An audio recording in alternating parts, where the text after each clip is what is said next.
Hi, my name is Katya and this is Girl Boss in Style podcast.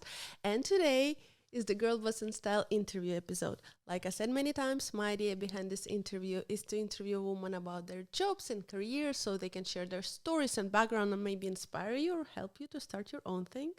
So without further ado, meet today's guest, content creator Maria Alexandra. Hello! How do you feel today?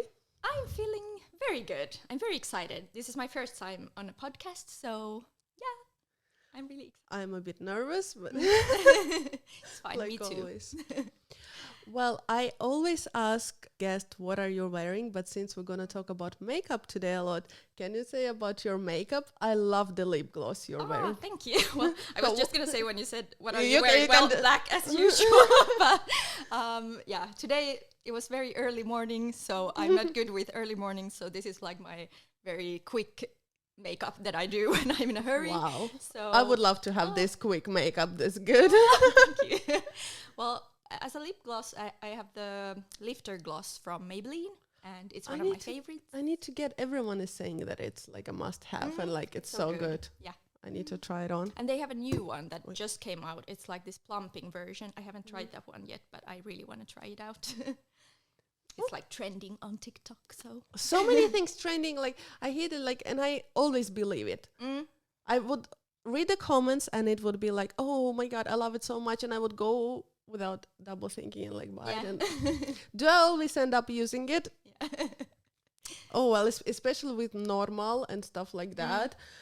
There's a problem. Yeah. You can't go to normal and not buy anything. And then when they are so cheap, you're like, okay, I just want to try it out. And then Yeah, you it's know. it's not a big deal. And then you go to and you have like a full bag of stuff. I try to like avoid normal because of this, because I can't just like buy one thing. I go in there if I need something and then I come out. So Does it work? Do you only stick to the one you need? actually, yeah, because I try to be like fast and I don't even look around. I'm like, okay, I just take what I need and then I'm out. That's a good way. It's just Yeah. like, oh. Well, Ignore. for those who don't follow you or haven't seen your viral TikToks, tell us tell a bit about yourself. Well, where to start? Like, do I start about my TikTok or like How you everything feel? about- well, I started with TikTok in maybe 2020, the beginning of 2020. Yeah. And yeah, it's been a while now. It feels like it was It's just crazy. yesterday, but the time has gone so fast. And I think it was a very good thing that I started with TikTok, because from that I like started doing content creation for work or like full time. So before that I did only Instagram, but it didn't really like catch on. But then TikTok was like the platform that really made things happen for me. So I'm really happy that I went there, and it's thanks to my boyfriend, because he was like, you have to go there. Really? At first I was like, I don't have time for that. I have my job and then I do Instagram, and I like downloaded the app and I looked like around a little bit, but then I was like, do I have time for this? Do I want to do this? But then I was like, okay, I'm gonna try a little bit, and then I was hooked. Well, I've been following you for a while, and I was so happy to see when your like platform started to grow. And then I exactly remember the day you posted like you decided to leave your 9 to 5 and go full-time content, and I was so happy for you. So I'm just very excited to hear everything. How did this happen? But let's maybe start from the beginning, how your journey with the makeup started. Okay, so I studied a Bachelor of, what is it called in English? Bachelor of Cosmetics. Yeah, so like Really? it's called estenomy in Finnish, and it's like well, it has very broad range of different things in the beauty industry. So you learn a little bit about everything. Or they are a little bit different. I know the ones who study here in Laura in Vantaa, they have more like marketing and chemistry and stuff like that. But then I studied in Vaasa, so it was more broad, and we had also like makeup and styling and like everything. So That's so fun. From that, I really began interested in makeup, and I started like practicing on my friends and family. And then when we moved moved to Helsinki, I went to work at Stockmann as a cosmetic advisor, and from there I got a job at Bobbi Brown as a makeup artist, and later also as what it's called, counter manager. So it's like been building up little by little, and I've been learning more and more. But I haven't gone like or I haven't studied to become like a makeup artist. But Okay. I don't feel like I really needed those Yeah, but papers, you already have like a bachelor in this. It's yeah, crazy. well, we didn't have as much of makeup as they have when you study to become a makeup artist, but still I feel like I haven't really needed it. But So much experience. How did you decided to go to bachelor to makeup? Was your like, did you have passion for makeup since teenager, or how did this happen? well, actually, first I wanted to become like parturi-kampaaja, what is it called? Like Hairdresser? hairdresser, yeah. And I asked my mom when I was like maybe, when is it that you can go and study that? Is it like when you are after Middle school? middle school? Yeah. Yeah. I wanted to go and study Like vocational? What? Vocational? something Okay. like that. Okay. So I wanted to move to Vasa and go and study that because that year you couldn't study it in Kokkola, where I'm from. But then my mom was like, no, you're too young to move now. So then, Nope. Yeah, not yet. But so then first I went to study, what is it called, like nursing. And, but I still felt like I wanted to do something in the beauty industry. So then later on, I went to study to Novia Estenomy. Yeah. But this is so nice, like it's such a long journey, but everything led to that. Yes. So cool. Well, so in the beginning you worked in a lot of makeup stores. Do you want maybe to share something as a person who worked there that you think customers should know? Maybe some secrets? Well, for example, one thing that many people don't know is that you can, like, for example, test out the products before you buy them, like take some small samples home. And of course, it depends a little bit on the situation. We didn't have maybe samples of every product, but still, like, for example, foundations, it's very hard to find the perfect foundation. That was my next question. Yeah. And of course, there were situations where we had, like during Corona time, it was Yeah. very hard to get new testers, and then we didn't have samples to give to people. Yeah. But then if there is like a lot of testers that we can give samples, then of course it's fine to give samples to Perfect. people. And if it's like a situation where you have like a salesperson that is a little bit like, I'm not really sure if I want to give you a sample, then you can be like, okay, I want to like buy this product, but can you give me a small sample at the same time so I can try first the sample at home? Yeah. And then if it's not a good color, I can come back and like change the color, and I haven't opened the sales item. Oh, that's a good one. That's a good read. Because that was my question. I am so intimidating by customer service in like makeup stores in Kicks and Stockmann. I don't know. I feel like immediately like I'm a teenager or something. I feel so intimidated, and especially with the foundations, you know, like when you buy, you come home, it's never the same shade. That's why I wanted to actually ask, can I ask for a tester? Because I remember once I was shopping and I couldn't find my shade and I was never offered, and I didn't like knew if I can ask. And the next time I was shopping with my friend and she was offered a tester to try at home before buying. And I was like, oh my God, is it a thing? Yeah, of course you can always ask. And I usually always, if we had testers, I would give samples. But I don't know about everyone. Of course, everybody is like giving them out, but that's like a good way. If you feel like you don't want to just ask for the tester or like sample, then you can like buy the product and ask for the sample at the same time. So then you don't have to open the sales item, and then it's not like the good color. This is so smart. Does all of the salesperson get the percentage of sales or not? Well, it depends on the place. Like when I worked at Stockmann, at first we didn't have that, but I know that later on they got this system. I don't know how it works, but and then at Kicks when I worked, it was like first we had like personal like this sales goal that you had to reach, but then it changed. We got this like bigger goal that we had as a team that we had to reach. So then if we reached the goal, then we got like a bonus. So Perfect. But I think it's just depends on the customer service, because I feel like I'm intimidating because I had some not that good ones, and sometimes you just feel like maybe there is a lot of people and they're just in a rush to get the sales done and just sell your product, and I feel so bad. I'm like, oh my god, let me just buy it and then figure it out. yeah. I don't know why it's such a big problem, but Yeah, of course there are like times when there are so many people and you don't really have time Of to course. be a long time with one Yeah. person, but then sometimes when it's a little bit more quiet, it's really nice to be with one person and really help them a lot out more. well, what is your memories of working in all of these makeup stores? Would you recommend to the girls to start their makeup journey through that?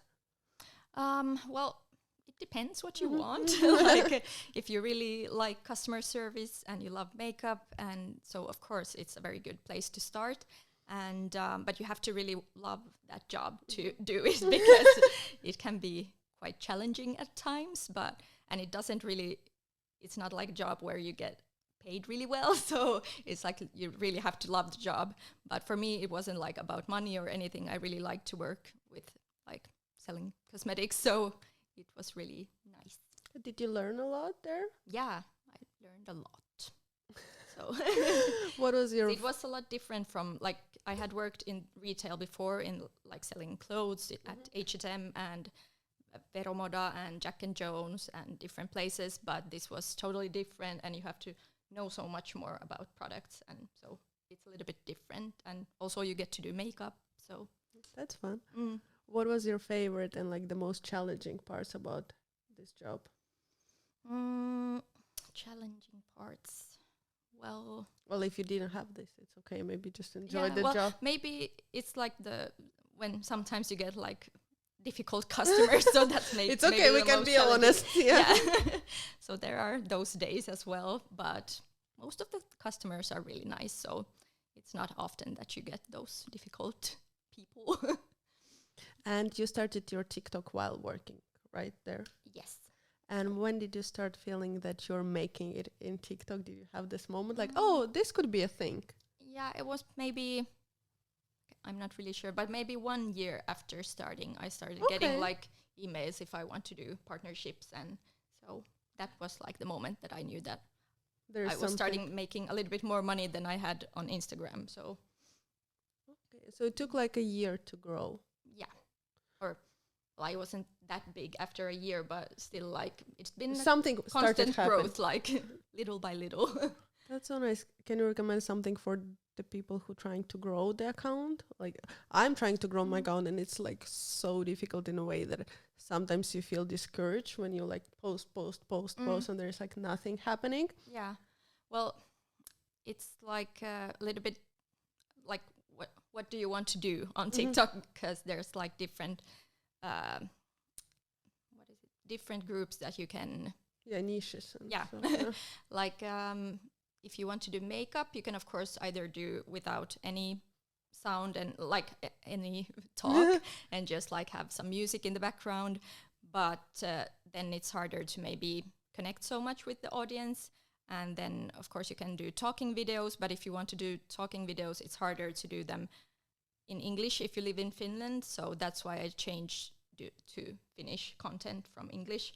And I was impressed today. I was going through your TikTok. You put the English subtitles on all of the video. yeah, Does it take a lot of time? it does take a lot of time. Like sometimes I feel like I really just want to put this out and I don't have time to do the subtitles, but I still like to like do it because I get comments now and then from people like, oh my God, thank you so much for the subtitles. And Yeah. because I still have people who are from outside of Finland. I don't know how many of them watch my content, but still I have them there. So I still like to like have content that they can also look at. Yeah, that's amazing.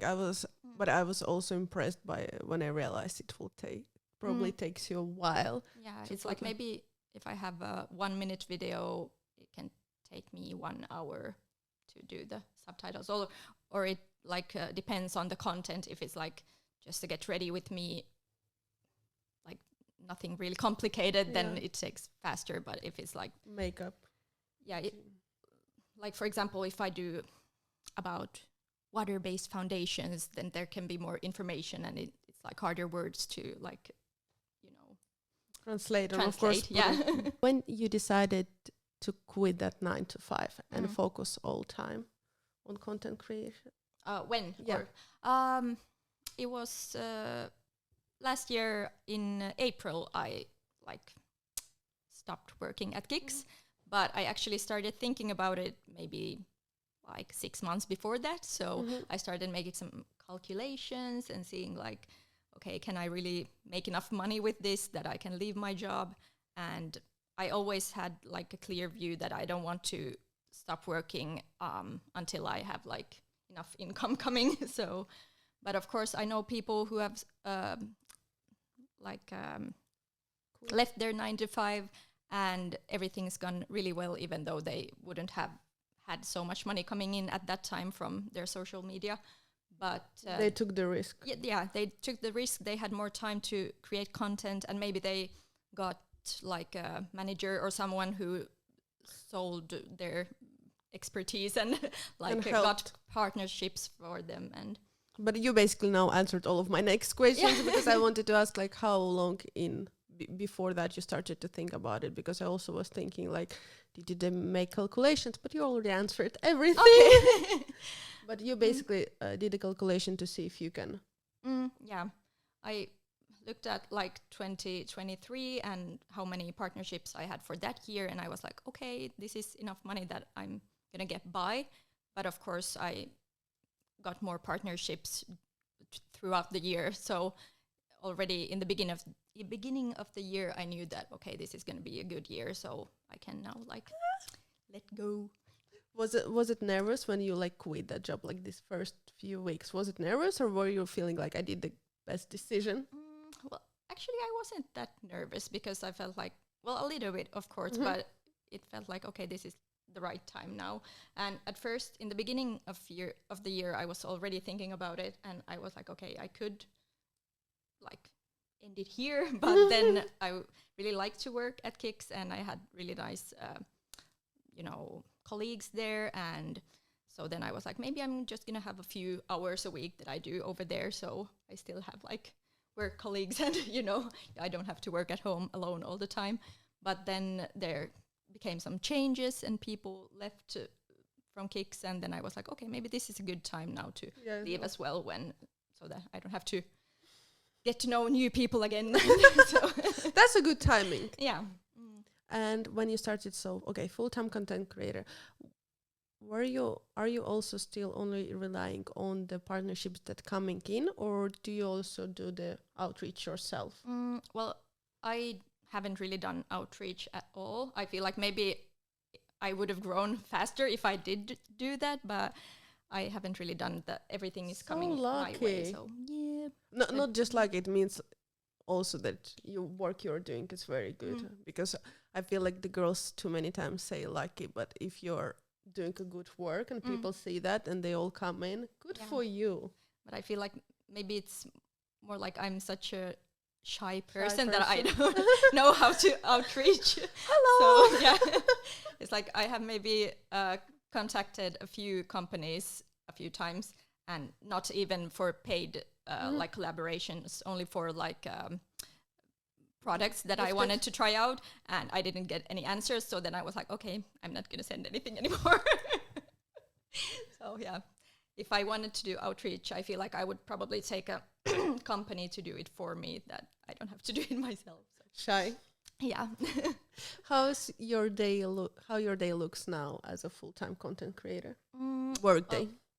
As I told before, I sleep quite late. I'm a very late sleeper, and then I work quite late as well. But usually I film at home, because I don't do any fashion content, so I can just film in the studio, and my room that I have there. Studio. Yeah. And I don't know. Then I go to my computer and edit a little bit. And do you always have ideas? You don't feel pressure that every day, not every day, but you always need to put content out there. Do you ever feel like you're out of ideas, or you're just tired of filming? Yeah, of course, there are days that sometimes can be a Wednesday that I'm like, okay, I don't have any like drive to do anything today. Like, then it's maybe a day that I'm gonna answer emails or do something else because I really don't feel like filming that day. Or I'm sitting in front of the camera and I'm like, I'm so tired and I don't look like, you have to be really energetic and like happy when you're filming, and some days you just don't have those days, and then it's like, okay, today I'm gonna do some other things instead. That's nice to hear, because I also feel like also your probably audience or your followers will see and notice if you're trying to push it out of yourself. And I see it myself as well if I filmed a video and I like look really tired and not energetic as I want to look in the videos. And you also see it in the views and everything, because people are like maybe not engaging as much when you're not so energetic out there. This is true, because I of course have very little, like I don't have any following, but I do like film the content, and I notice some days I can already like push through, and I put my makeup and I put my outfit, and then I sit in front of the camera and I'm just like, I can't. I just can't. And then even if I push myself to film something, it never, like I never use it, because you can always see that something is not working. Could you tell us a bit about what kind of jobs and partnerships you're doing now? Yeah, I have like had with, what have I had recently? With Maybelline and Garnier, and then... And they all reach out to you? Yes. I've done quite many L'Oreal brands that are like under L'Oreal, and then also like mostly cosmetic partnerships, of course, but then some other partnerships as well, but mostly cosmetics. So I actually have now some maybe a bit not dangerous, but question that I actually didn't write down. But how do I ask it? Do you always check the product before you film the review? Do you only do the review of the products you like, or like how? Because I actually, now when I have a campaign with L'Oreal, I wanted to test the serum beforehand, because, or of course I always want to test, but I told them beforehand that because my skin is very sensitive at the moment, because I have the isotretinoin, I don't know how you say it in English, but the acne medication, and my skin is very dry, very sensitive to all products. So I was like, okay, can I try the serum beforehand? And if it's like reacting to the product, I can still like jump out of this thing. And then I tried it out for maybe 3-4 days, and I was like, okay, everything is looking good, so we're good to go. So that's nice, because I'm not big in the makeup TikTok, but there is Michaela, or who recently been getting a lot of backlash and bad reviews, because the videos would come up of the product, the same product she would review before, and like before she would say it's not a good product, but then now when she have a paid partnership, she would say it's a good product, and the followers see that a lot. I don't know how did it end up in my For You page, but I watched few videos, and now my all For You page is about her and the controversy. I always was wondering how the big influencers like say no to the partnership, because sometimes it's also like a good money, and you're thinking like the ethics are a bit.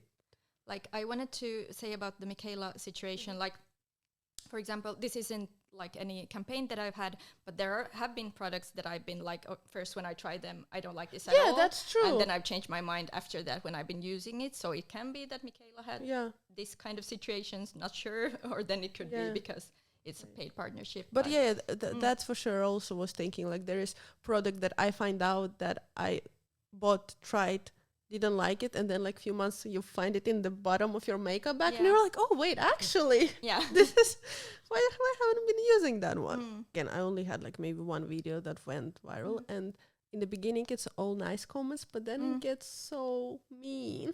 Yes, well sometimes if it reaches like a certain audience, it can get quite mean comments. Like I've noticed with some campaigns, if they are like boosting, and then they reach like the teenage boys in Finland, it can be quite it's always mean teenagers. It's always teenagers, but not really. I feel like not girls that much, but it's like the boys who put like those, oh my god, sometimes like and I don't know if I can say that, but it's okay. yeah, really bad comments. So but I just block them from there. So Okay, so that's nice. It doesn't get you. That's No. amazing. I'm That's as it should, but also teenage boys. Like, Yeah. please. It's just funny. Yeah. Well, we talked a lot about the past and Mm. what is happening now. What is your plans for the future? What are your plans? Well, I feel like everybody's asking that. What's your plans for the future? But I feel like I'm so content right now because But that's amazing. yeah, because there was so many years that I worked towards this goal, and now when I reached it, I'm like, I'm really happy right now, and I don't really feel like I need to.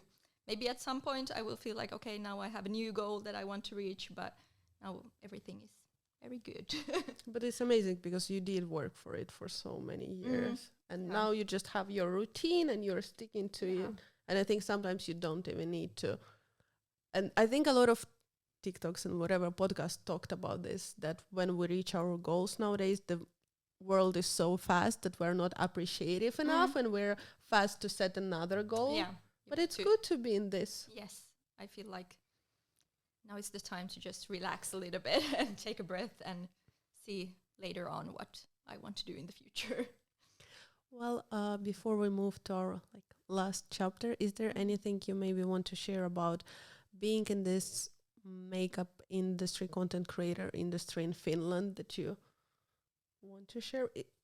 Because I feel like the Finnish content creator, how to say, like a bubble is so small and so different from other, because Finland is so small.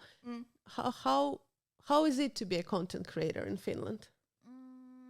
Well, I haven't tried it anywhere else, so I don't know really how to compare, but it's like I feel like it's really nice because you know most of the people, like at least in the beauty community.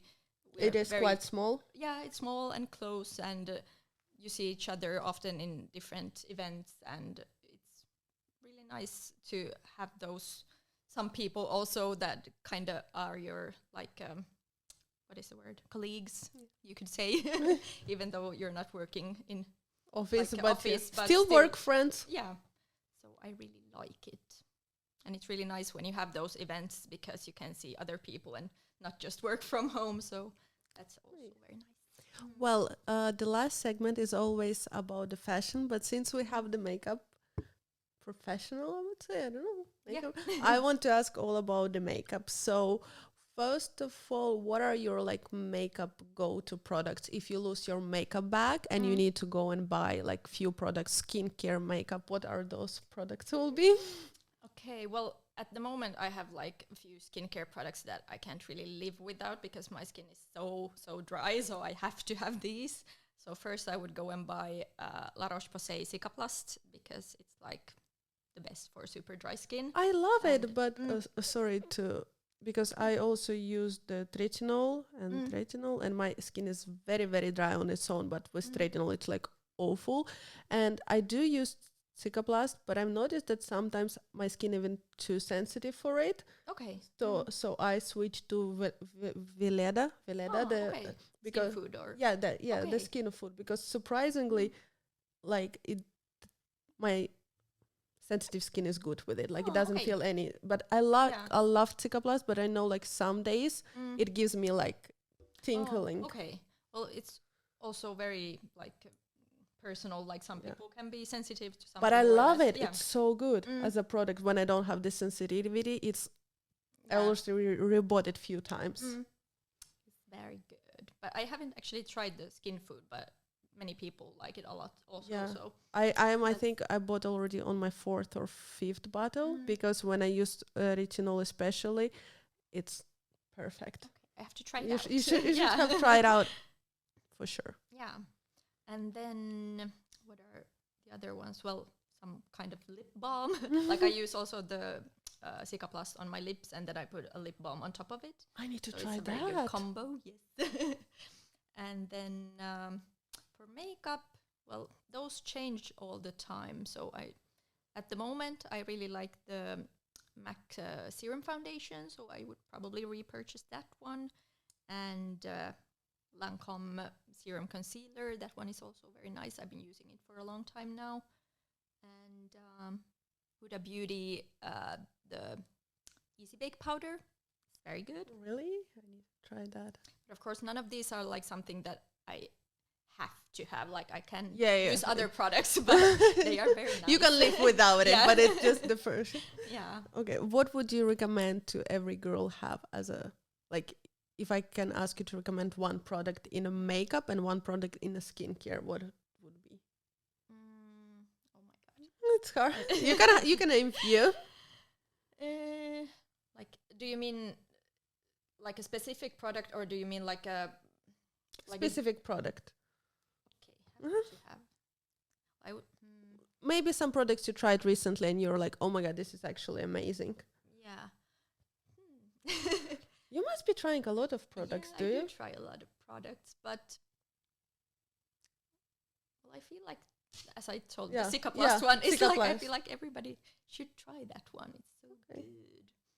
But then also like Kiehl's Ultra Facial Cream, I've been using it for many years, and it's my like ultimate favorite. And it was also like my colleagues were telling so many good things about it before I tried it, and I was like, okay, maybe I have to like finally test it out. And when I tried it out, I was like, oh my god, this is amazing. Is it the So- blue one? No, it's like a white one, but Okay. the blue one, there is like oil-free version. Yeah, that is blue. because I saw in your video the blue one, and I was yeah. thinking like I need to try. So that one I used actually last year when I had more like oily skin, or during like summertime, but in the winter time I like the Ultra Facial Cream. So Okay, I feel like now I need to remember so many products. yeah.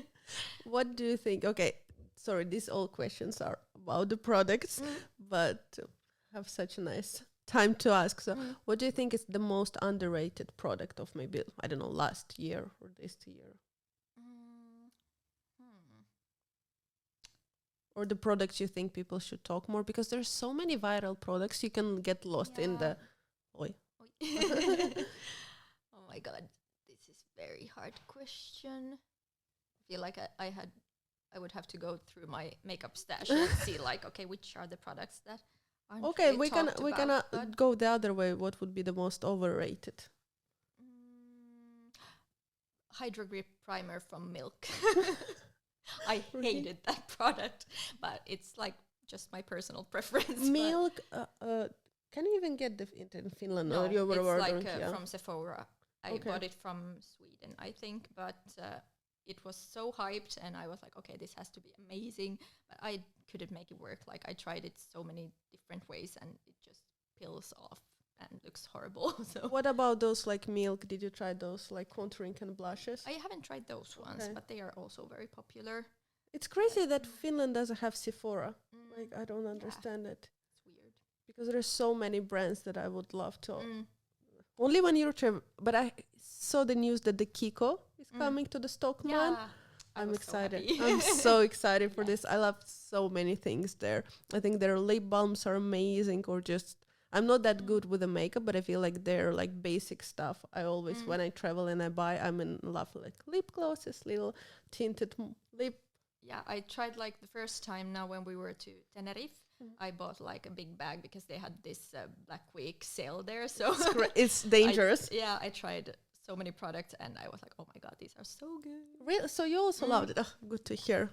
But now when I started thinking about the underrated product, I remember the Max Factor 2000 calorie Pro Stylist. No, is it Pro 2000 calorie? I think it's Pro Stylist mascara. I've been using it now for some time, and it's so good. I really like it, so I feel like that should be talked about more.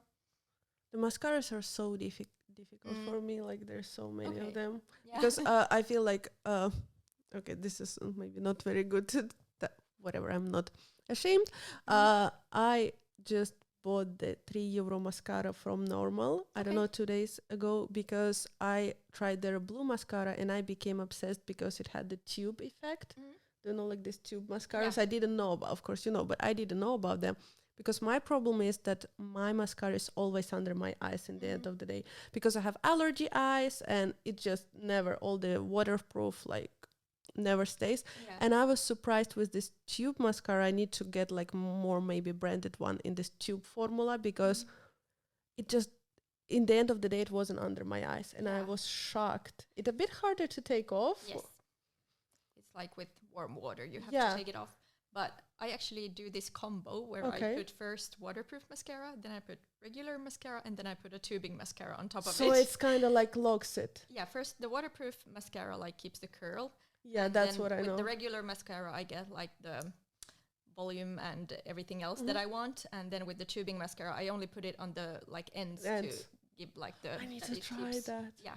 Because mine also eyelashes is very straight, and I tried to curl, but it never works. But yeah, with the tubing mascara the other day, I was trying to take it off, and I was like, okay, my whatever oil, micellar water didn't work, and then it's hard to take it off. But if it's especially in a shower, once you take it off, it's so weird that I don't have anything like panda eyes. They come off like in pieces. In pieces. I was like, oh my god! But then I read that it was more like 2000 things, and they are not that popular now. Well, it depends. Like some people like them a lot. And which one do you use? Well, right now I've had the Dermasil one, but it's like whenever, whatever. Like I'm not so attached. Brändiuskovainen, what is it called in English? Like attached to one brand.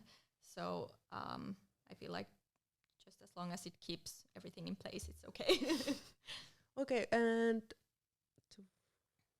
to wrap it up, few questions. Last one. Your favorite makeup trick, not about the brand, but just like about the applying makeup trick. Now I know about the mascara, 3 layers. I will try it. That's a very good trick. Some other ones, what would I say? Just like blackout right now. It's okay. Well, maybe that you should put like eyebrow gel before any base makeup, because then I learned it the hard way. So first gel, then base makeup, and then you can draw on the brows.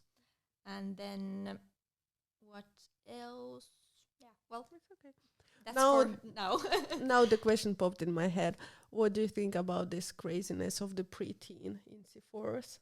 Oh, I actually just made a video about it on TikTok, and because I don't really have any really bad memories of like kids in cosmetic stores. But I think it's only now coming. I got some comments that people were saying that it's gotten worse now. So I don't know, because I haven't been working this year. So, but of course, we used to like, tape the product shut so they wouldn't like, because there were people opening the products and like testing the sales items. So that's a good way to like prevent that. And of course, we had always the testers there so people could try from them. But of course, there were messes now and then, but there were also grown-ups doing the messing. So. But with all in all, the girls going into, I feel like with the TikTok, and I went through that rabbit hole and I saw some of this like preteens TikTok makeup routines. I grew to be okay with the makeup on the girls. It's like plague. We also played. We just played with different kind of makeup. We didn't play with this makeup. But the skincare routines on like 11 years old, when they use all of this like retinol products, it's like you're gonna break your skin barrier before even reaching the teenage years. It's getting a bit out of hand, I think. I mean, not who am I to judge or whatever, but it's just crazy to see. Yes, and I also got some customers sometimes that were really young and buying like the ordinary AHA, BHA. Yes, that's what I mean. Product, and at the counter I was like, is this for you or for your mom, or like, have you tried this before? And she was like, yeah, I've tried it from my friend once before and it's for me. And I was like, okay, well, just know to be really careful. Like it says here to have it on for 1 minute, but you can have it on for like a few seconds and wash it off, because it's really, really strong. But it's crazy how it changes. But I think it's also the new generation and everything, and they get, especially kids, they get everything like a sponge. So of course, if they see that, but I don't know. I'm wondering how when they will grow up. Yeah. What will be the next generation of the makeup? Yes. But I remember like when I was younger, I had such good skin, but still I used like really heavy foundation. Oh yeah. Like that's the time when you could be like without foundation and just put a little bit of concealer. So I really liked the like no makeup, no Makeup, makeup yeah. look, and then the clean makeup girl that's been going on for very long, like seeing the younger generation like doing definitely. more skincare and more like focusing on good skin than covering it with really heavy foundation. That's for sure. I think. Yeah. Sorry. I think. Sorry. No, go, go. The other end of this is, of course, then that using these type of skincare products that aren't so good. Then That's actually true. I didn't think that when we were younger, it was less skincare and Yeah. more foundation. Yes. It was like, I don't know, Neutrogena or some Yeah. scrub that you scrub your skin off. And then I don't know about Finland, but we were obsessed with the Maybelline mousse. Yes. And it was always orange. It was always orange, but I don't know, like the texture. Now I'm thinking about it. How did it even stay on? Because it feels like if you like it was wiping up with I've everything. actually been really interested to try it again Yes. now. You know, if it's how it was actually like, if it's any better now or it. Because I I don't know. remember thinking that it was groundbreaking. Like all the girls was like, "Oh my god, like it's so smooth and Yeah. like it applies so easily." Ah. And then the eyebrows and all of this situation. But we didn't have, I think, we didn't had all of this like contouring and No. nothing like that. It was just a was- lot of foundation. Yeah, I feel like I got my glow up in like maybe 25. After I became 25, I had my glow up. And nowadays people are like getting their glow ups when they are like 13 or something. Oh, and this is they true. do such gorgeous makeups and everything, but I didn't know how to do my makeup until maybe 25. So But yeah, we didn't have like YouTube tutorials or Nope. TikTok tutorials. Or we had anything. only like the magazines Yes. and I don't know, testers in the magazine. But this is crazy. The teenagers now and teenagers, the blue eyeshadows. I remember I had like, and because it also was, I think, whatever, early 2000, and back then it was like blue eyeshadows makeup and this type. And I remember my mom teaching me how to do makeup with this like sponge eyeshadow applicator. She's Always like, the sponge applicator. yeah, always the sponge up, and she still uses it. I'm like, Mom, like I bought you whatever brushes, and she's like, I don't understand how you use brushes. I was like, how can you use sponge up? Like, she's like, the brush just doesn't get it. It's like that doesn't whatever blend. I was like, the sponge blends. Always with the sponge. And I remembered like whatever the first makeup when she taught me how to do makeup was, first you apply base, which is white eyeshadow, and it always needed to be like pearl white, and then you add like the color on the corners. Love it. Still love it. And the But it's coming back, or it's already like yeah. back. But it's just so fun to look back.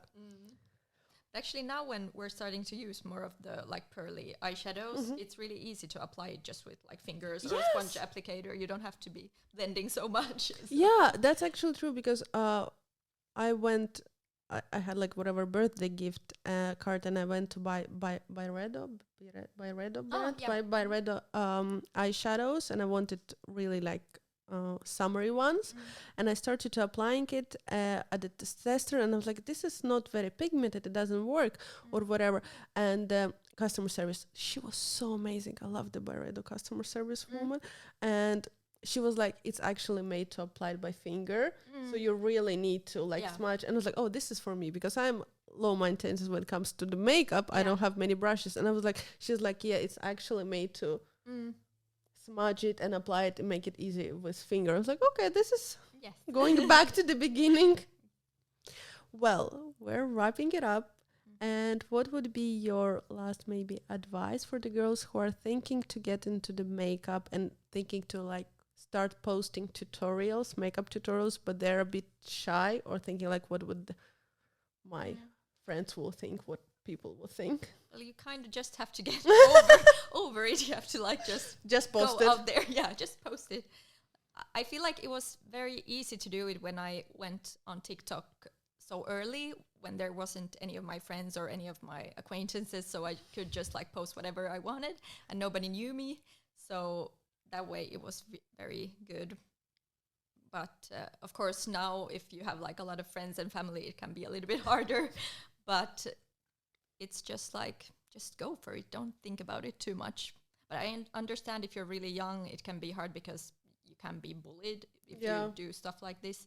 It's easier when you're a little bit older. You don't really have people bullying you then. But Or you just also grew up of caring about this? That's true. And so I feel like I'm very proud of people who are very young who are doing this and are so brave of doing it, even though they would be bullied or. Well, thank you so much for coming. Thank you. I feel like I will need to rewatch and make my list of the product myself and to try the 3-layer mascara that I'm now thinking about. But thank you so much for coming. Thank you for having me. I hope it was a case of your first experience in a podcast. I learned a lot. Nice. Thank you so much and see you later.